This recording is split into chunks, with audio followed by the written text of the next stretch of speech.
Hi friends, ఈరోజు మనం మాస్కి అలాగే యాక్సిలరేషన్కి మధ్య డిఫరెన్స్ చూద్దామండి. ఫస్ట్గా చిన్న ఐస్ క్యూబ్ అలాగే పెద్ద ఐస్ క్యూబ్ తీసుకుందామండి. రెండు సైడ్ల నుంచి ఒకే బలం అనేది అప్లై చేద్దామండి. రెండు సైడ్ నుంచి ఒకే బలం అప్లై చేసినప్పుడు చిన్న ఐస్ క్యూబ్ కదిలినంతగా పెద్ద ఐస్ క్యూబ్ అనేది ఒక ప్లేస్ నుంచి మరొక ప్లేస్కి కదలదు కదండి.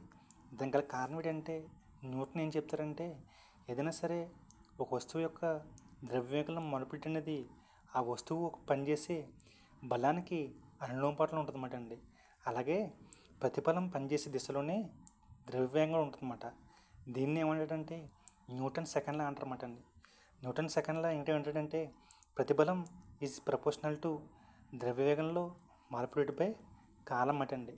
దీనికే మాస్కి యాక్సిలరేషన్కి న్యూటన్ సెకండ్ లా అంటారన్నమాట అండి. అర్థమైందా ఫ్రెండ్స్? ఇదే న్యూటన్ సెకండ్ లా అన్నమాట అండి.